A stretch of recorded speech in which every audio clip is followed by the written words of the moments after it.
Shalom a todos, muy buenas noches o mañanas o tardes, sea la hora que estén escuchando este audio. Este audio lo hago saliéndome un poquito del contexto de lo que son las clases habituales de los libros, de los textos que estamos estudiando, para hablar de un tema que pues una buena parte del grupo de la ciudad de refugio me ha estado preguntando. Y este tema tiene que ver con la meditación. Me han estado preguntando qué se puede meditar o cómo es la meditación desde la óptica cabalística, que si eso se puede hacer, que si no se puede hacer, que vieron en tal canal de YouTube X o Y cosa, que yo qué puedo opinar respecto del tema de la meditación. Este audio lo hago desde la perspectiva del conocimiento que tengo actualmente. Este conocimiento sobre el tema de la meditación espero con la ayuda de Hashem poderlo incrementar en un futuro próximo, pues si Hashem me permite tener los recursos económicos para comprar un libro que estoy buscando hace tiempo, que ya lo encontré, que ya sé dónde conseguirlo, y que el tema principal es justamente la meditación y la Torah. Pero pues cuando logre tener el recurso y pueda comprarlo, con mucho gusto será un texto obligado de estudio de esta ciudad refugio y lo primero que haré será compartirlo con todos ustedes. Mientras tanto, hablemos de la meditación. En nuestro contexto suramericano occidental, generalmente las personas relacionan la meditación principalmente con las culturas orientales, con las culturas del Asia, de Japón, de China, de la India, como que nosotros tenemos la idea de que la meditación viene de allá. Y cuando uno le pregunta a alguien con qué relaciona la meditación o qué se le viene a la cabeza cuando piensa en la meditación, piensan en eso, en personas orientales o de Asia Menor que están sentadas con las piernas cruzadas, con los ojos cerrados, en un estado de concentración, quizás haciendo sonidos, y que eso es meditar. Pero es un proceso mucho más complejo. De hecho, yo tengo una discusión, esto es personal, yo tengo una discusión sobre esos tipos de meditación. Considero que no son efectivos, por lo menos no para nosotros. Pienso que son efectivos para su contexto, o sea, para las personas que han nacido y que han crecido en la cultura de la India o en la cultura asiática, en la cultura zen del Japón, y pienso que para ellos puede ser funcional. Pienso que nuestra mente, como occidentales, es diferente y que pues en nuestro contexto la meditación ha sido más vendida como una moda de la nueva era o una moda alternativa, pero que no digo que en todos los casos, hay personas a las cuales les ha funcionado, pero tienen que tener una disciplina férrea y aún así pongo en duda, porque hay muchos conceptos que no se pueden aplicar fielmente a lo que es el funcionamiento de la mente. Eso por una parte. Por otra parte, estos métodos de meditación orientales, su objetivo principal es que la persona logre un estado supuesto de ya no hay dolor, caos y sufrimiento. Y para mí eso también es un motivo de debate. No estoy en contra, simplemente digo que me parece un trabajo incompleto, porque una persona que está metida en esos temas, que medita como los hindúes o medita como los budistas, sí pueden lograr estados de conciencia, pero realmente los logran para sí mismos.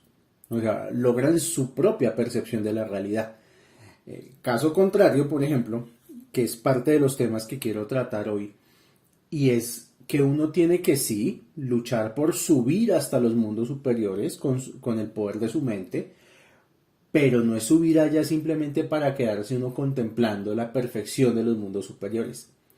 Un cabalista, un Shomer Torah, una persona que observa Torah, debería lograr conectar, por ejemplo, con la Santa Shejina para lograr descender luz a este mundo.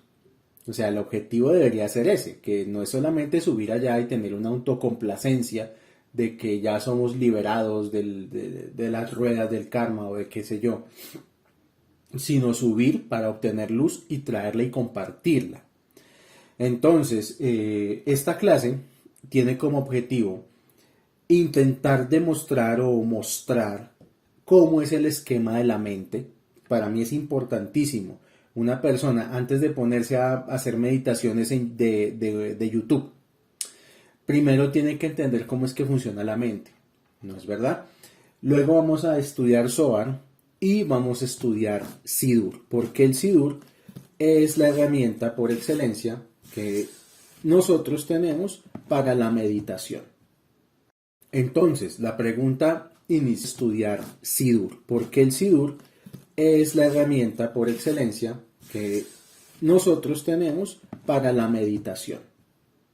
Entonces, la pregunta inicial, ¿qué es la mente? Cada uno podría tener una explicación de qué es la mente. Para unos la mente es el cerebro y que las funciones del cerebro y lo que está en el cerebro. Para otros la mente pueden ser los pensamientos o las ideas.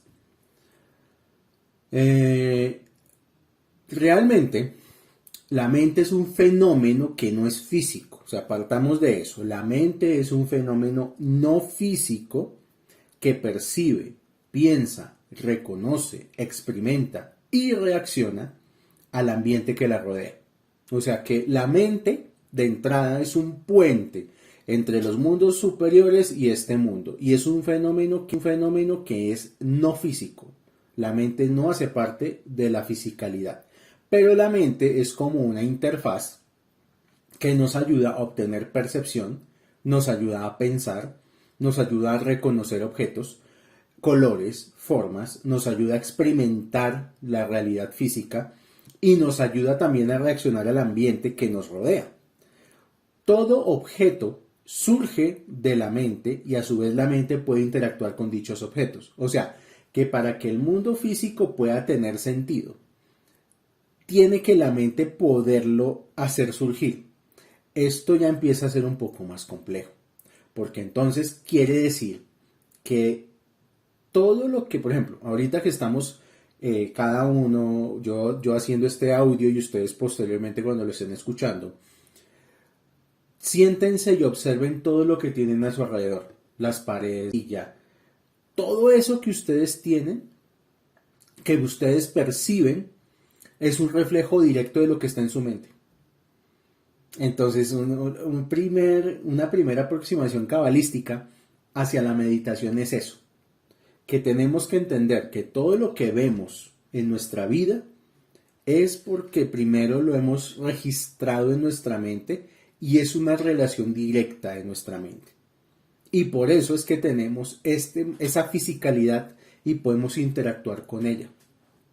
Entonces, cuando una persona está inconforme con su vida, con su túnel de realidad, porque dentro de lo que es la terminología de la meditación, también yo hablo mucho de ese concepto, del concepto de túnel de realidad, pues todo eso obedece a que primero fue generado y principalmente por la mente. Existen dos tipos de mente. Entonces, tipo número 1, la mente conceptual. Y la mente conceptual es aquella que usamos en el diario vivir.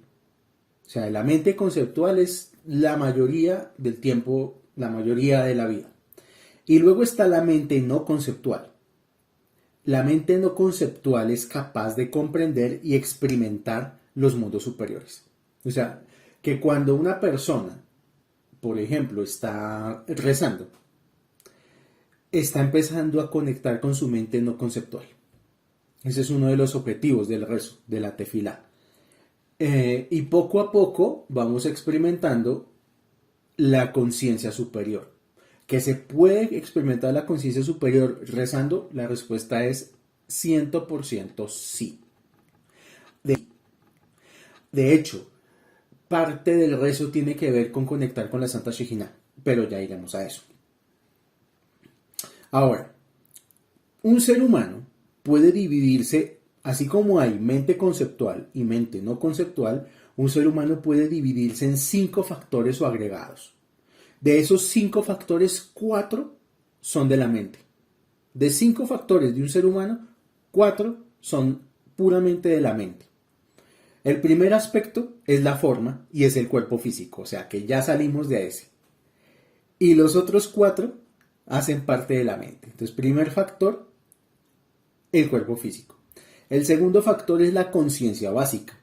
O sea, en el sentido en que ciertas percepciones o presencias están unidas al órgano sensorial y al objeto sensorial. O sea, lo que quiero decir es que la conciencia básica es lo primero que sentimos.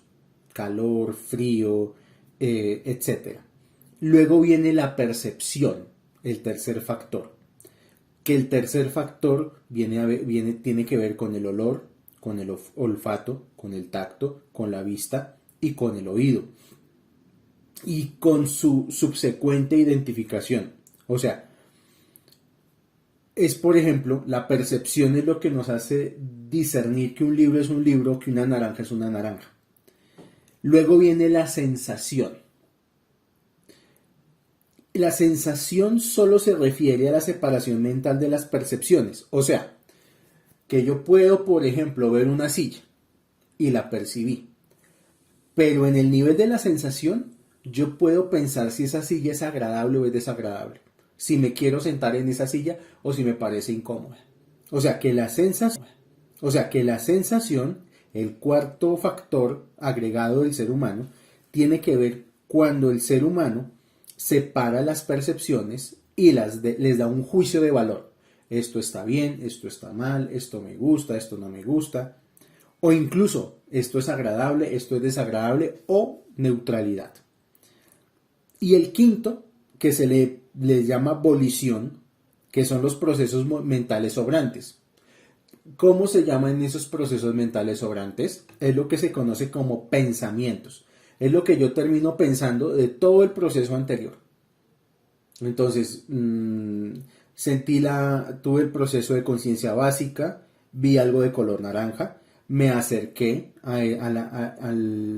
al sentido de la percepción, olí, toqué y me di cuenta que era una naranja.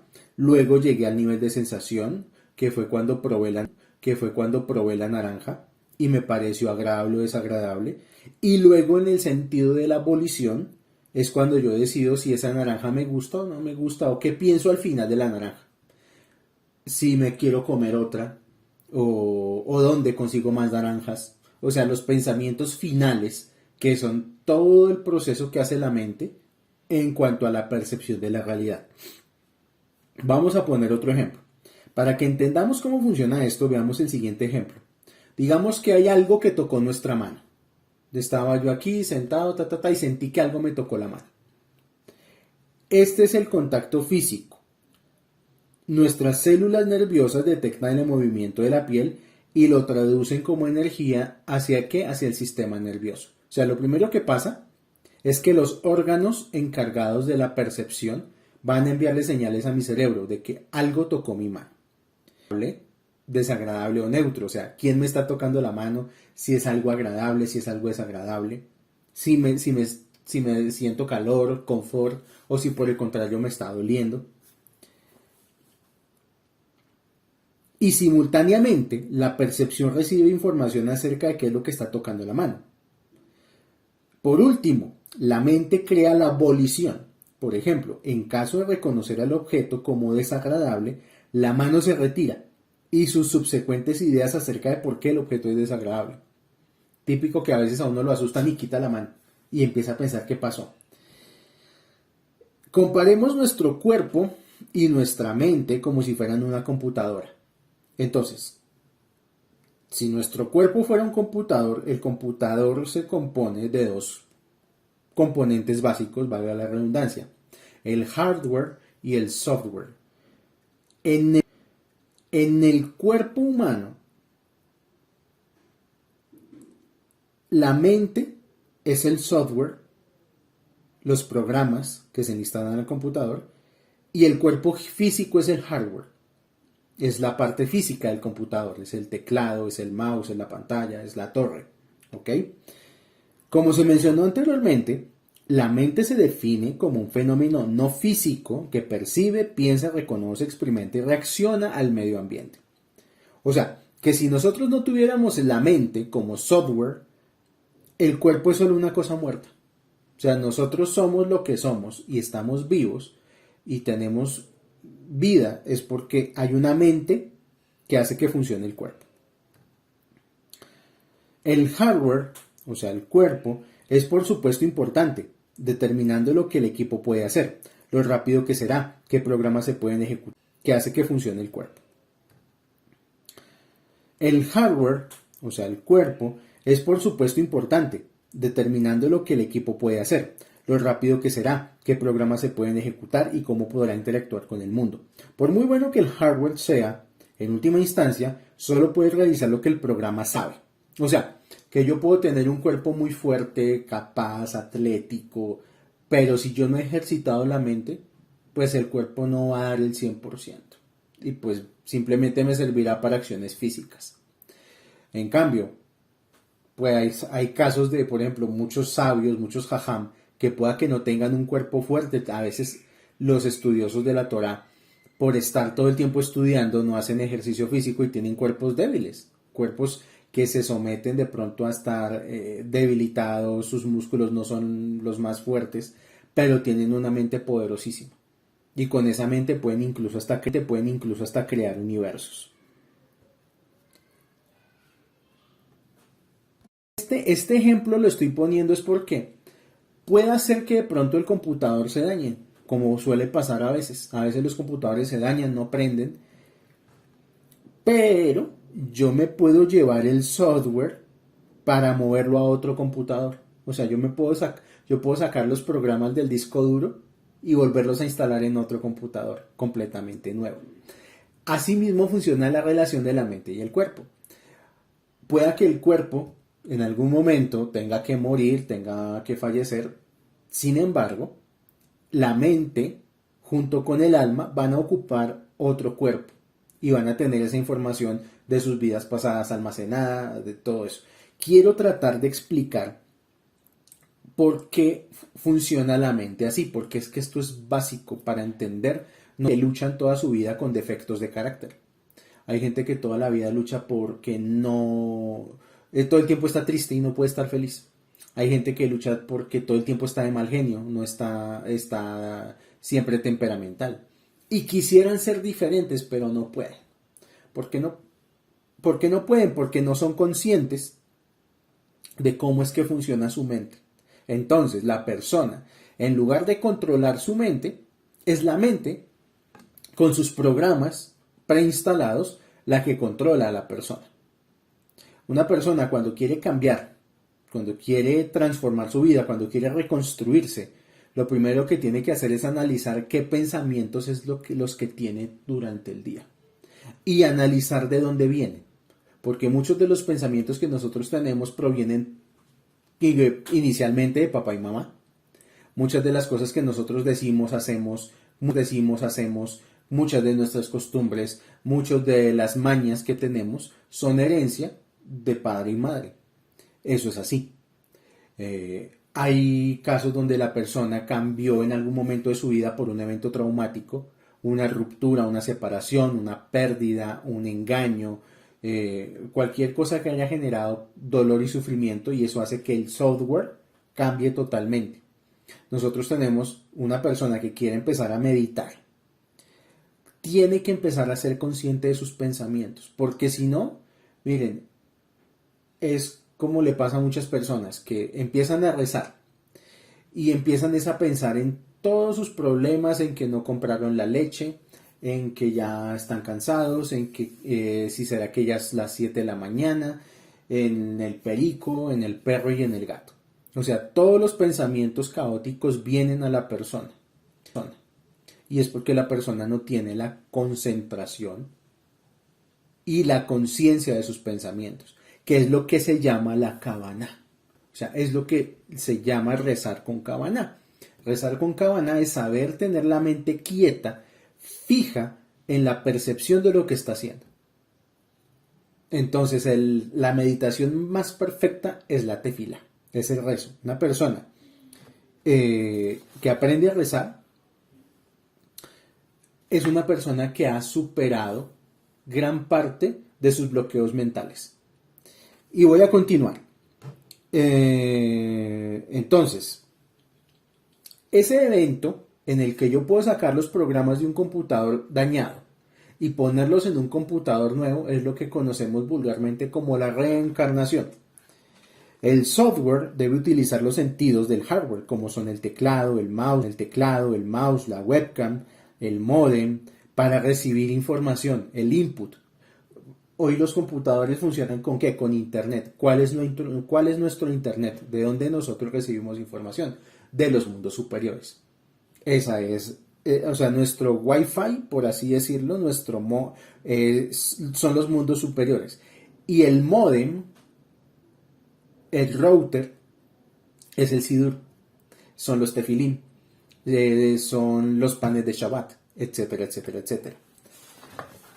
O sea que todos los objetos que nosotros utilizamos dentro de nuestro proceso espiritual son antenas que captan energía para que nuestra mente se refine constantemente.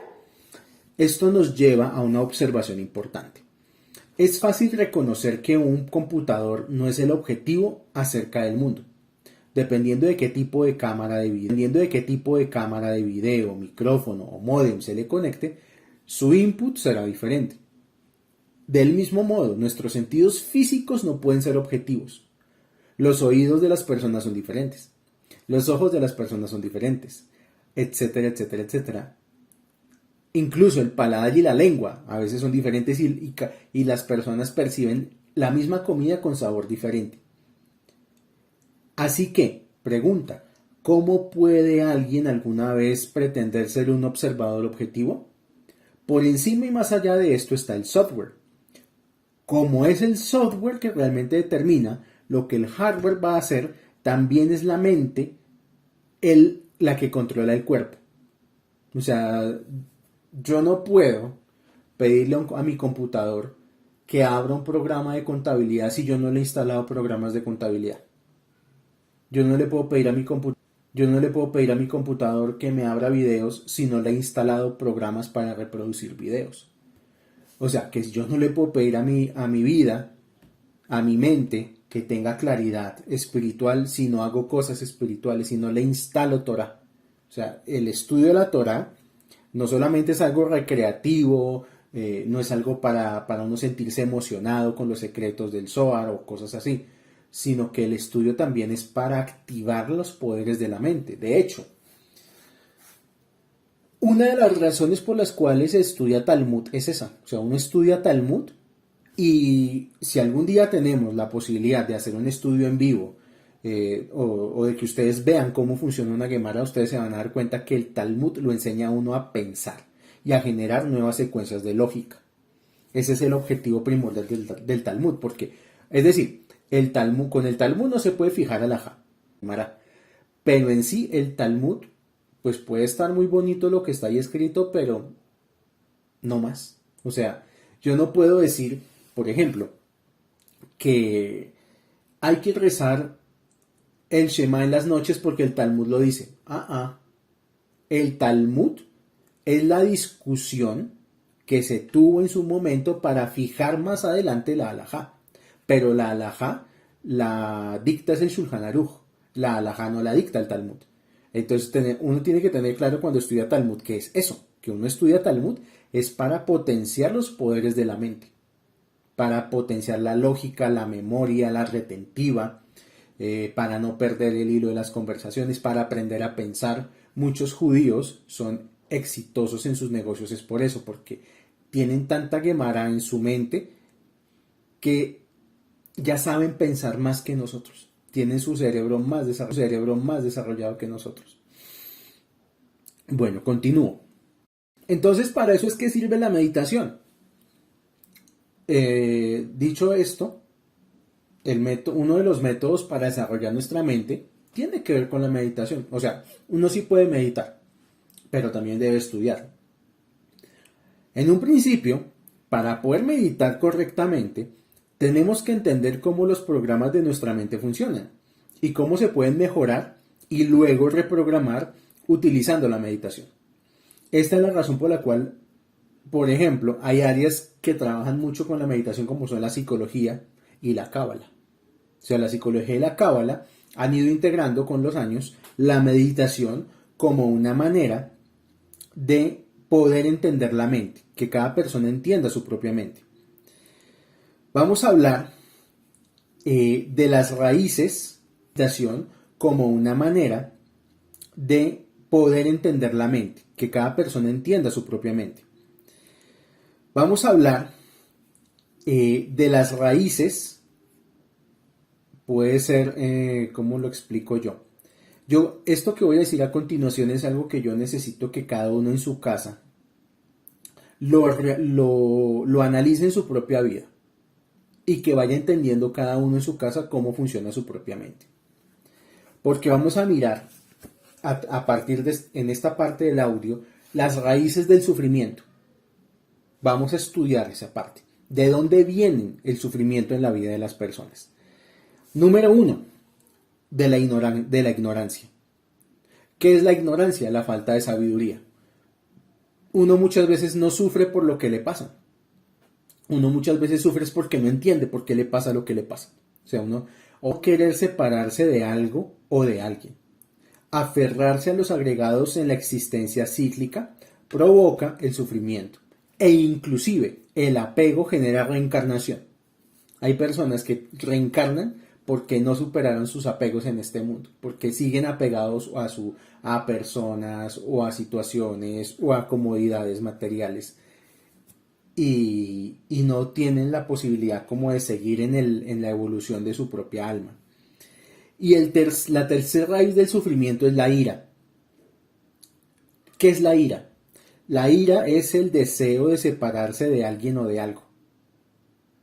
Es eso la ira, querer separarse de alguien o de algo, y puede llevar al deseo implacable de herir a los demás. Entonces ahí tenemos las tres raíces del sufrimiento: ignorancia, apego e ira. Estudiemos por favor cada uno en su casa, cómo estamos de ignorancia, cómo estamos de apegos y cómo estamos de ira. Vamos a buscar, ahora voy a ir a extenderme un poco más en cada uno de estos tres aspectos. Y empecemos con la ira. Derivados de la ira. Número 1, el odio. El odio es un aumento de ira, es un estado malicioso que desea causar daño inmediato a los demás. Número 2, venganza, malicia o resentimiento. Esto es no olvidar el daño que nos hacen las personas y buscar regresar ese daño. Número 3, furia o indignación, que es la intención de producir discurso negativo en respuesta a palabras desagradables cuando la ira y la malicia se vuelven insoportables. Entonces, vamos viendo que todos los pensamientos que nosotros tenemos tienen una razón de ser y es porque desconocemos nuestra mente. Podemos empezar simplemente del odio, aumento de la ira, un deseo interno de que algo malo le pase a los demás. Luego si la persona no controla su mente, pasa al estado de venganza o de resentimiento, que es no olvidar el daño que la persona hizo y estar todo el tiempo ahí machaque y machaque y machaque los pensamientos de resentimiento. Luego viene la furia, que es la intención de hablar negativamente de aquella cosa, persona o situación que nos produce odio y venganza. Y luego viene el cuarto estado de la ira, que es la crueldad, la venganza y la inclemencia, que es cuando ya la persona está desprovista de compasión o bondad y ya directamente busca hacer el daño a terceros. O sea, ya la persona siente casi que en su cuerpo la necesidad de hacerle daño a la persona y va y lo hace. Odio, venganza, furia y crueldad. Derivados de la ira y el apego. Estoy seguro que este audio lo vamos a tener que escuchar varias veces. Incluso les recomiendo que tomen nota de lo que he ido diciendo aquí. Derivados de la ira y el apego, la envidia. y los celos. O sea, una persona cuando siente celos o envidia es porque tiene combinadas ira y apego. Es la ira interna causada por el apego, insoportable de no tener cosas buenas que otros tienen. Eso es lo que, o sea, cuando uno le envidia algo a alguien, está generando en su propia mente ira y apego. Ahora, derivados del apego. La codicia y la avaricia. O sea, la codicia y la avaricia es el intenso apego a las posesiones y a su aumento. O sea, es una persona que, por ejemplo, es un acumulador. Y así puede ganar mucho dinero, pero está acá. La codicia y la avaricia. O sea, la codicia y la avaricia es el intenso apego a las posesiones y a su aumento. O sea, es una persona que, por ejemplo, es un acumulador. Y así puede ganar mucho dinero, pero está caño para gastar. Esa es la codicia y la avaricia. Segundo derivado del apego, la vanidad y la autosatisfacción. Es una suerte de darse una falsa sensación de confianza. O sea, cuando la persona está intoxicada consigo misma. La vanidad es eso, que ay, me empezó a ir bien y mejor dicho, la rompí, soy exitoso, siempre me va bien, convenzo a todos, soy el ganador, nunca me va a ir mal. O sea, esa persona que se intoxica con su propia autoconfianza, ¿cierto? Esto es vanidad. Y luego viene el otro derivado del apego, que es el entusiasmo, el salvajismo o la agitación mental. Esto es distracción hacia objetos del deseo, no permitir que la mente descanse en algo sano. O sea, el entusiasmo, el tercer derivado del apego, es lo que obstruye la concentración en la meditación. O sea, que la mente siempre está ansiosa pensando cosas, ¿qué voy a hacer? ¿Para dónde voy? ¿Para aquí? ¿Para allá? Hay personas que ni siquiera son capaces de quedarse sentadas quietas con su cuerpo totalmente quieto. Analicen y analícense. Tal vez ustedes de pronto tienen algún movimiento involuntario en el cuerpo cuando se sientan. Mueven una pierna, mueven una mano, están moviendo la cabeza todo el tiempo. Una persona que quiera empezar a meditar, un ejercicio es que se siente y se quede quieta y aprenda a estar con su cuerpo totalmente relajado y en paz. Si la persona no puede, si la persona todo el tiempo es agitación mental. Y por eso después es tan difícil lograr la concentración que se necesita. Vamos a seguir con los derivados de la ignorancia. Primero, el encubrimiento. ¿Qué es el encubrimiento? Esconder las cualidades negativas de uno mismo y cuando otros con buena intención se refieren a estas, uno se lamenta. Entonces, es como ser medio hipócrita. Encubrimiento puede ser, por ejemplo, que yo ante mi rabino tengo un comportamiento ejemplar, me comporto como un gran judío, virtuoso, y apenas el rabino da la vuelta, me empiezo a comportar mal, que es el típico comportamiento de las personas de pensamiento religioso de iglesia, que van el domingo a darse 3 golpecitos de pecho, pegarse su chilladita, y el resto de la semana se siguen portando mal. Esto es el encubrimiento, cuando uno encubre sus propios defectos. A veces es más honesto cuando una persona muestra sus defectos. Por lo menos uno sabe que la persona es un poco más honesta y tiene esa persona más posibilidades de superarlos.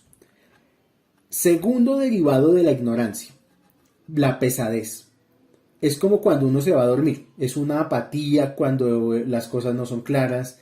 La pesadez es como que tengo que hacer algo y empieza uno, como aquí en Colombia hubo un programa de humor en los años 90 que se llamaba Ordóñese de la risa y había un personaje que era Celio, que era digamos que lo que causaba gracia de Celio era ser perezoso y que no hacía las cosas con rapidez, que ay sí ya voy, y todo ese trabajo con esta pereza. Eso es la pesadez, cuando una persona sabe lo que tiene que hacer pero se siente pesado para hacer las cosas. O procrastina. Sí, esta vez me voy a poner a estudiar, yo sé que estoy mal, yo sé que tengo muchos problemas, pero no rezo. Pero sé que sabes que tienes que rezar, pero no rezas. Y si no rezas, ¿cómo le hacemos?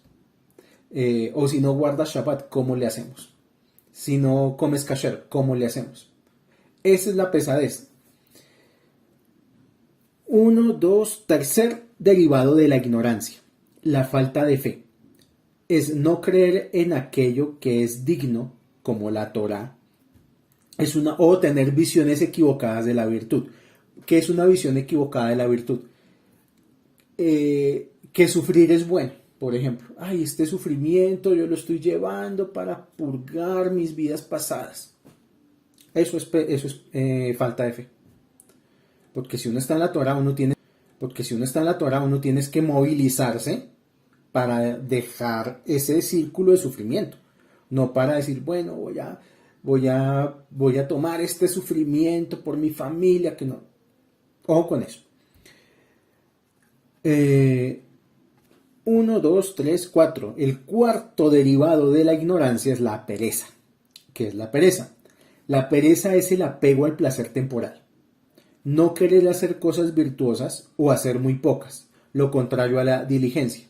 Entonces la persona perezosa es eso. La persona perezosa en últimas es la persona que está pegada a su comodidad temporal. 5 minuticos más y me paro a rezar. Y 5 minuticos es que ya le dieron las 9 de la mañana y no rezo. Por ejemplo, esta semana sí voy a estudiar, voy a guardar Shabbat por las petacas, como decimos aquí en Colombia.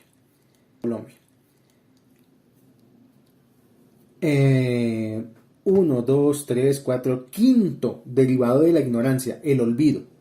El olvido hace que no se recuerden claramente los actos virtuosos e induce a la distracción. Muchas veces las personas no es que tengan mala memoria, es que tienen un exceso de distracción y eso los hace olvidar. Y eso que a mí me ha pasado, que he hablado con personas que me cuentan el mismo problema de hace años, pero si ya hablamos de eso y tuvimos clase, ay, sí, yo me acuerdo que usted me dijo y me acuerdo que tal maestro dijo, el olvido. Y el último de los derivados de la ignorancia es la falta de atención, la falta de conciencia o, se le podría decir, sabiduría distraída. No es plenamente consciente de la propia conducta. La indiferencia ante las fallas morales, la distracción intencional, es como soñar despierto. O sea, una persona que tiene falta de atención y falta de conciencia, todo se le va en deseo. Todos son ideas, proyectos y vamos a hacer y se queda en el vamos. ¿Y cuándo los vas a hacer? Nunca. ¿Por qué? Porque tienes derivados de la ignorancia. Yo estoy en este audio, incluso puede ser que necesitemos un segundo audio para explicar la meditación, porque estoy viendo que se me está haciendo largo entonces quizás para el próximo sí me meta con el Zohar para explicar la meditación. Vamos a ver cómo me va con el tiempo, pero es que esto es importante, porque muchos de los errores o de las caídas que la persona tiene en su proceso espiritual tiene que ver con estos derivados. En el caso de la ignorancia, ya los dije, el encubrimiento, la persona que hábilmente esconde sus defectos. La pesadez, sentirse pesado y hacer las cosas con pesadez. La falta de fe, se recuerdan claramente los actos virtuosos e induce a la distracción. Y por último, la falta de atención y la falta de conciencia. No ser plenamente consciente de la propia conducta. Esto también es importante. Una persona que tiene falta de atención es una persona que comete errores y no se da cuenta. Ay, no me di cuenta de lo que hice, perdón. Es que no me fijé. Es que fue sin culpa. En algún audio de los de Rosh Hashanah yo les explicaba que los peores errores son las peores equivocaciones son las que uno hace sin querer. ¿Por qué? Porque estuvo falto de atención. Derivados del apego y la ignorancia. Son dos no más. Apego e ignorancia. La hipocresía y la pretensión. Esto es fingir cualidades que uno no posee. Entonces, el primer derivado del apego y la ignorancia es una persona que apenas está empezando el camino espiritual y ya quiere que lo respeten como un maestro. Y ya quiere honores. Y mostrarse, a veces pasa en este camino, que ya la gente se quiere de una vez mandar a cumplir todo a rajatabla, a ser llevados en la halajá.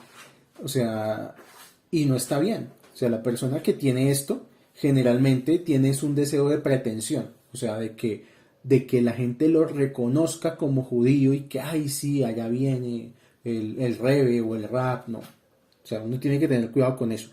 Con fingir cualidades que uno no posee. O sea, como Pedrito el Escamoso. Luego, el segundo derivado es la hipocresía, la deshonestidad y la petulancia. O sea, esto es otra forma de ocultar las fallas propias, el esnobismo y la vanidad, el engreimiento y la búsqueda de fallos en los demás, o sea, y la petulancia.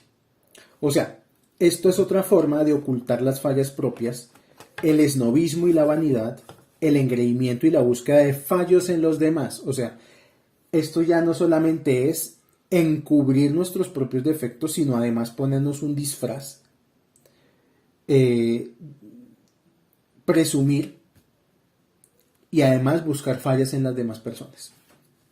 O sea, y vuelvo y digo, en el mundo espiritual pasa mucho, ahí pasa mucho que muchas personas se disfrazan de judíos de pies a cabeza y están mirando a los demás y para señalarlos y para juzgarlos. Tú, ¿por qué no guardas Shabbat? Tú, ¿por qué no cumples la halajá? Tú, ¿por qué no comes kasher? Tú, ¿por qué esto? Tú, ¿por qué lo otro? Eso que tú, así no se hace como tú estás haciendo. Y en las comunidades, muchos de los problemas que hay entre comunitarios es por eso. Porque no falta el que llega a creerse más que los demás y a quererle enseñar a los demás. Quererle enseñar a los demás. Entonces hay que tener mucho cuidado con eso, con la petulancia.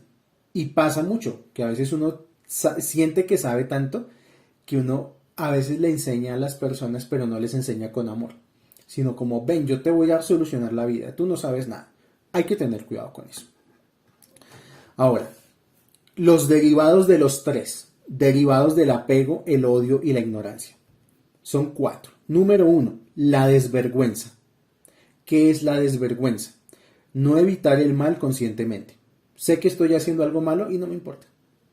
Sé que estoy lastimando a la persona con lo que le estoy diciendo y no me importa. Sé que retrasándole el pago a la persona la estoy perjudicando y no me importa. Eso es la desvergüenza.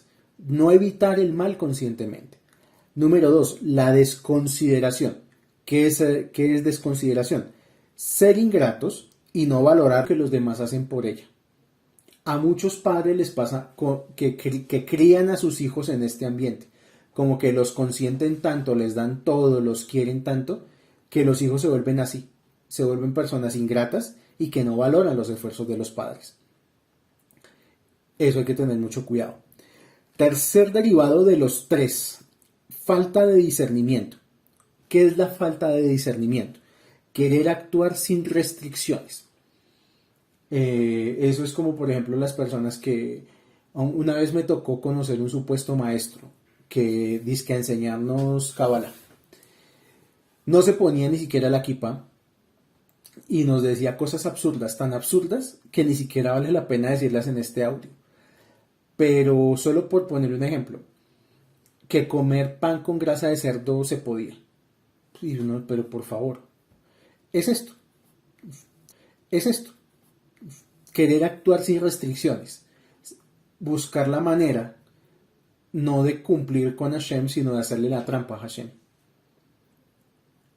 Eso hay que tener cuidado, porque del querer actuar sin restricciones es que nacen después todos los problemas, todos los pecados, las infidelidades, etcétera, etcétera, etcétera.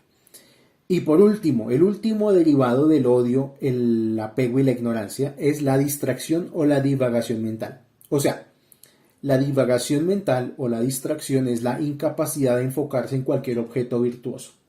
Es cuando una persona, por ejemplo, como les decía yo en un audio pasado, ¿la Torah es fácil o es difícil? Y muchas personas dirán, es difícil. La respuesta es no, no es difícil, es fácil. Es difícil porque es tu mente peleando contra la Torah. Que la Torah dice una cosa, pero tú quieres otra. Entonces todos los conflictos que nosotros tenemos con la Torah nacen de nuestra, podría decirse así, de nuestra rebeldía o de nuestros conflictos mentales con la Torah. Y esto es el último de los derivados del apego, el odio y la ignorancia.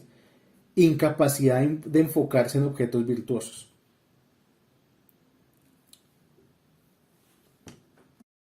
Bueno, y entonces yo por qué hice un audio con todos estos detalles de cómo funciona la mente, los defectos de la mente de la persona. Pues les cuento que para nosotros poder conectar con la meditación, poder conectar con la Santa Shejina, poder conectar con la mente conceptual, para poder conectar con la mente no conceptual, para conectar con la luz divina, para conectar con las sefirot superiores, con Atika Kadisha, con Malhut de Atzilut, llámenlo como quieran, para poder conectar con los mundos superiores, tenemos que superar los derivados del odio, el apego y la ignorancia. Tenemos que romper con las raíces del sufrimiento. La persona que logra romper con las raíces de su sufrimiento tiene la mente lista para recibir la Santa Shejina. Acabamos de pasar una fiesta muy importante que es la fiesta de Shavuot. La fiesta de Shavuot, Matan Torah, la entrega de la Torah. Y se dice que fue un evento tan, ¿cómo decirlo?, como tan magnánimo, tan inimaginable, que ese evento fue como el descenso de la Santa Shejina a través de la Santa Torah y le quitó de raíz estos tres grandes raíces a todas las personas: la ignorancia, el apego y la ira. Y por eso la persona ya cumplió con su ciclo en este mundo. Eso pasó en Matan Torah. No quiero alargar mucho más este audio, pero quizás podemos tener la posibilidad a través de la meditación, y yo sé que van a tener que salir más audios de esto porque un solo audio no se va a poder. Y como les digo, si logro comprar el libro, Baruch Hashem, ojalá lo logre. Si lo hago, lo primero que hago es compartirlo con todos ustedes. Pero si logramos esta meta, podremos contemplar la Santa Shejina. Dicen los sabios que todos los seres humanos podemos contemplar al menos una vez en la vida la Santa Shejina. No necesariamente tiene que ser un evento a lo Goku o un evento a lo Señor de los Anillos o fantasioso. Puede ser la claridad mental que tanto hemos esperado en nuestra vida y entenderlo todo y tener respuestas a todo. O entender un poco más de Torah, que le lleguen a uno Hidushim, secretos. De eso se trata este proceso. Yo creo que voy a dejar este audio hasta acá porque ya se hizo largo. Pensé que alcanzaba a hablar un poquito de Sidur y un poquito de Zohar, pero no voy a alcanzar por ahora. Pero sí voy a hacer un siguiente audio de meditación, donde voy a explicar cómo es que se medita en el rezo diario, y quiero explicar las bases de la meditación también desde lo que nos dice el Zohar, las raíces de nuestra mente, para que nuestra mente esté afinada. Yo tengo un tipo de meditación, pero todavía no la voy a compartir, eso va a ser más adelante. Se llama la gran atención. Y la persona que puede superar sus raíces mentales de la negatividad hace esto, y es un 80% de probabilidad de que contemple la Shejina. Los dejo por ahora deseándoles que tengan excelente semana, resto de semana, Shabbat para los que guardan Shabbat. Les deseo muchas bendiciones en todo, en su salud, Refuah Shelema, en su Parnasá, en su sustento, en su Atzlajá, en su suerte, en su Shalom Bait, en su Briut, y nos escuchamos en el siguiente audio. Shalom, shalom para todos. Shalom, shalom para todos.